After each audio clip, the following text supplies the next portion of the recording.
여러분의 소중한 자산을 지키고 안전한 부동산 투자를 할 수 있게 도와주는 투자의 신입니다. 안녕하세요. 투자의 신 대표 허신열입니다. 오늘도 부동산 전문 변호사 전현석 변호사랑 같이 여러분이 알지 못했던 내용들을 쉽게 설명해 드릴 테니까요. 귀담아 드시고 많은 도움이 되시기 바랍니다. 자, 변호사님 안녕하세요. 예, 안녕하십니까. 예. 오늘도 이제 우리 여러분을 위해서 시청자분들을 위해서 좋은 얘기를 한번 해보고 싶은데 오늘은 제가 이제 생각해 본 게 대부분 이제 저희는 부동산 투자를 좀 많이 다루고 있어요. 투자를 많이 하라고 권하는 것보다도 저는 안전한 투자를 하는 것이 굉장히 중요하기 때문에 그쪽으로 하고 있는데 지금 저희가 또 많이 문의가 오고 피해 사례가 있는 것 중에 하나가 뭐냐면은 부동산 카페 그리고 블로그 이런 거를 보고 이제 대부분이 투자를 또 많이 하시는 분들이 있어요. 근데 이런 분들 제가 봤을 때는 열에 한 8, 7 정도는 다 후회를 하시더라고요. 그러면서 하는 얘기가 뭐냐면은 몰랐다고. 당연히 모를 수밖에 없죠. 장점들만 얘기하니까. 뭐 대한민국 분양 상담사 중에서 단점 얘기하는 분양 상담사 있을까요? 없죠. 없죠. 저도 단 한 번도 들어본 적도 없고 본 적은 당연히 없지만 들어본 적도 없어요. 왜냐하면 분양 상담사는 나쁘다는 것이 아니라 그분들은 부동산 전문가나 이런 분석가가 아니라 한마디로 영업사원이거든요. 판매사원이거든요. 그러니까 팔아야지 수익이 생기니까는 당연히 없죠. 그러니까 이런 부분은 투자를 하시는 분이 체크를 해야 되는데 이거를 체크하지 못하니까는 굉장히 피해사가 많이 생기거든요. 그렇죠. 그래서 이제 저는 이제 하나를 더 말씀드리고 싶은 게 뭐냐면은 마찬가지로 블로그, 카페 이것들이 대부분 아파트도 있겠지만 오피스텔, 뭐 상가, 지식산업센터 뭐 엄청 많아요. 뭐 모든 부동산이 다 해당될 거예요. 근데 이런 게 과대 광고로 해가지고 잘못 분양을 받았다. 이게 뭐 소송을 해가지고 뭐 어떻게 탈출할 수 있는 방법이 있을까요?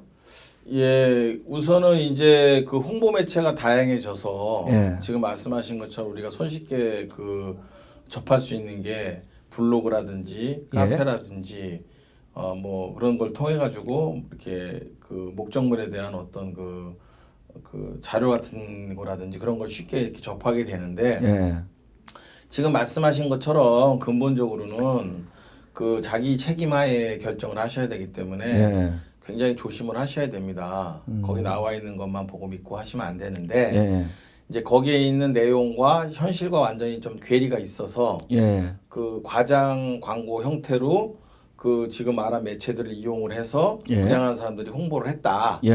그런 경우에는 이제 실무적으로 보통 이제 과장 광고를 이유로 해서 소송을 내죠. 근데 그 과장 광고가 그 소송으로 했을 때 계약을 갖다가 전체를 그러면 다 해제를 해서 본인이 지급했던 모든 비용을 다 돌려받을 수 있는 것이 아니고요. 그 실무적으로는 그거에 대한 그 손해가 어느 정도인지를 평가를 해서 그 광고의 내용이 정말 돌이킬 수 없을 정도로 중요한 계약의 내용이었다. 뭐 그럴 경우에만 계약이 전체를 해제를 할 수가 있습니다. 그렇지 않은 경우에는 그냥 손해배상으로 해서 해결이 되기 때문에 일부분이겠네요. 그렇죠. 일부분 정도 변상하는 거로 해서 끝날 수가 있기 때문에 그 상당히 조심을 하셔야 됩니다. 아니 요즘에 새로운 게 이게 최근에 일어난 일은 아닌데 대부분 전에는 블로거들이 누구냐면 분양 상담사들이 돈을 줘가지고 블로그가 이제 쓴 거란 말이에요. 지금은 그렇게 하지 않고 블로그랑 분양 상담사하고 같이 이제 한 팀이 돼가지고 전화를 받으면 토스하는 역할이 있어요. 그 또 하나 뭐냐면은 저도 놀랐던 사실인데 공인 중개사가 블로그를 운영하거나 카페를 운영해서 투자를 몰빵으로 해요. 그러니까 분양 상담사가 왜 거기를 가냐면은 이유는 딱 하나예요. 이 중개 수수료, 이게 분양 수수료 나오는 게 있거든요. 요러고 이거 받으려고 하는 건데, 그 보면 대부분들이 수익형인데 좀 안전하고 좋은 물건이 아니라 좋지 못한 물건들이 저희한테 오는 거, 대부분 좋지 못한 물건들, 또 위치도 굉장히 안 좋은 것들이 많아요. 그 층수도 그렇고요. 그래서 이런 피해 사례가 굉장히 많은데, 그러면 예를 들어서요. 공인중개사가 카페로 해서 사람들은 막 10명씩, 20명씩 모여가지고 예. 단체로 계약하는 경우도 있어요. 예. 근데 이게 뭐 잘못한 거를 나타나야지 되는데 뭐 특별히 소송해서 뭐 받거나 이럴 수는 없잖아요, 그죠? 아니 반드시 뭐 소송을 통해서 구제를 못 받는다는 건 아니고요. 예. 뭐 어떤 제품이나 물건을 팔을 때 예. 항상 약간의 과장은 다 수반이 되죠. 그렇죠. 뭐 내가 사과를 가령 판다고 했을 때 이거 썩은 사과라고 해서 파는 사람 없지 않습니까? 그렇죠. 예. 이 사과는 정말 맛이 좋다 해서 팔지. 예.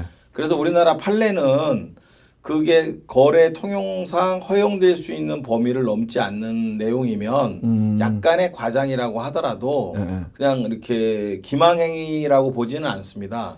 그래서 그 정도는 이제 뭐 계약을 갖다가 해지하기는 아까 말씀드린 것처럼 어렵고 예. 그게 어느 정도 손해를 끼쳤다고 하면 손해를 변상하는 수준에서 끝나지만 예.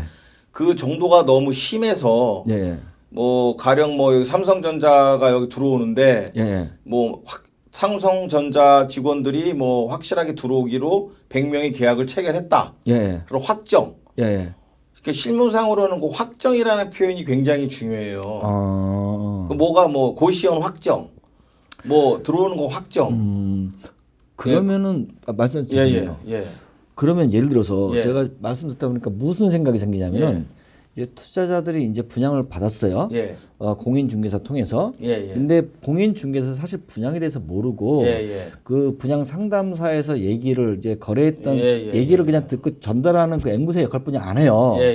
그런 분양 상담사나 그 위에 팀장이나 그 대행사에서 그럼 여기는 뭐가 확정이 됐다. 얘기를 이제 이 부동산한테 해줄 거 아닙니까? 이 부동산 확정된 건 고스란히 또 손님한테 얘기해 줄 것이고. 그렇죠. 그럼 책임은 양쪽 다 물 수 있는 건가요? 어떻게 되는 건가요?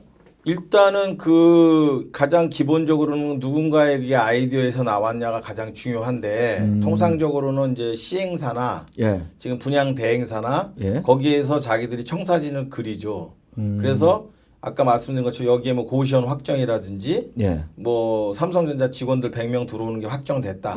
뭐 병원 큰 규모의 병원이 들어오는 게 확정됐다.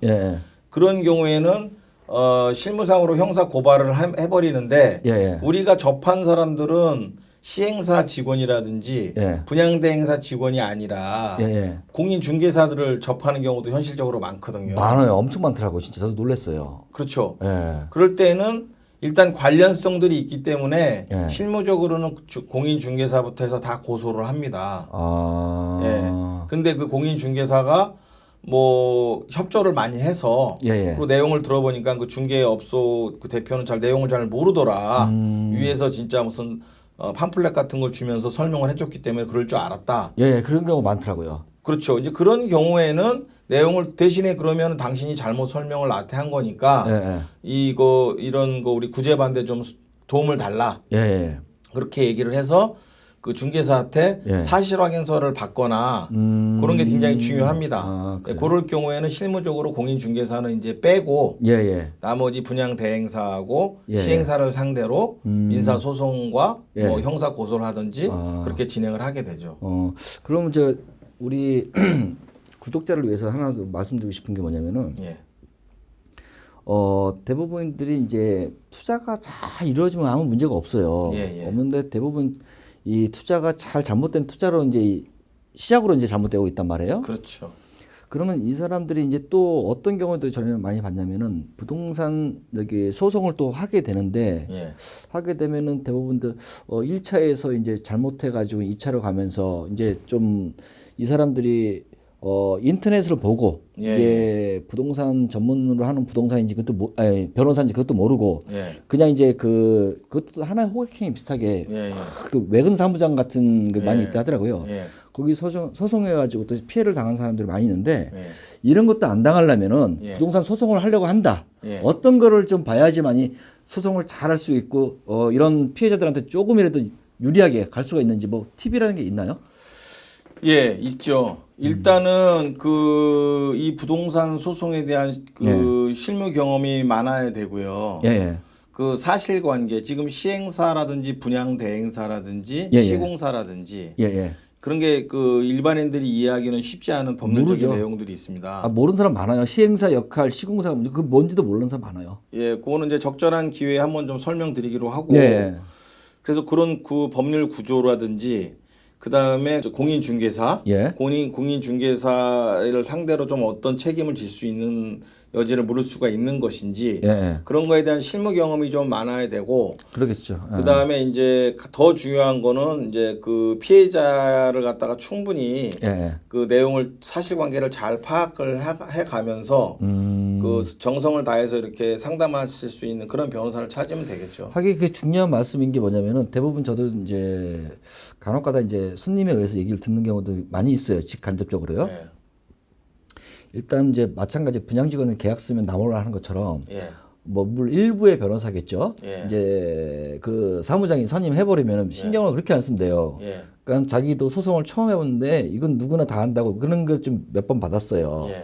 그러니까 변호사님들 그 말씀하시는데 신경을 쓰느냐 안 쓰느냐도 너무너무 중요하고 예. 그리고 거기 맥을 짚는 것도 굉장히 중요하고 예. 그래서 저는 이제 얘기를 할 때 부동산 전문 변호사를 찾아라. 왜냐면은 시행이 분양 쪽을 하면은 예. 시행이 뭔지도 모르고 시공이 뭔지도 모르고 분양이 뭔지도 잘 몰라요. 예. 그때 이제 뭐 찾아보고 하는데 뭐 그렇게 하면 제가 보기에는 가능성이 좀 낮지 않을까 이런 생각을 하는데 예. 그 말씀도 같이 이제 들어가 있는 거 아니에요, 그죠? 예, 근데 이제 현실적으로는 예. 제가 뭐 이 방송은 좀 솔직하게 말씀드리는 방송이니까 예. 그 변호사 혼자서 모든 일을 다 할 수는 없죠. 예, 솔직히 말씀드리면 예. 그렇긴 하지만 변호사가 충분히 그 사실관계를 잘 파악하는데 정성을 들여야 되고 예. 이제 사무장이라고 말하지 않습니까? 예. 그 사무장들이 모든 거를 주가 돼가지고 예. 예. 그러니까 사건 선임부터 네네. 최소한 사건 선임할 때는 사무장들하고 선임을 하시면 안 되고 그 변호사를 갖다 직접 보고 아, 그래요? 예. 그리고 뭐 소송이 전문이라는 게 뭐 예. 정해져 있는 게 아닙니다. 아, 뭐 그래요? 전문가를 갖다가 뭐 별도로 변호사들이 예. 그 부분에 대해서 무슨 뭐 특별한 무슨 자격이 있는 건 아니고 이제 계속 소송을 많이 수행하다 보면 자연스럽게 자기도 그 여러 가지 그 경험을 통해서 노하우가 생기는 예, 노하우가 생기는 거죠. 근데 지금 말씀하신 것처럼 그 사건 소위 그 브로커 사무장들한테 이렇게 의뢰를 하시게 되면 엄청 많아요. 저 예. 많이 와요. 그 현실적으로 그 수수료라든지 그런 게 그쪽으로 많이 책정될 수 있는 가능성들이 있기 때문에 그 잘못하게 되면은 충분한 서비스를 못 받을 수가 있으니까 못 받아서 저한테 푸념 많이 하더라고요. 그렇죠. 예.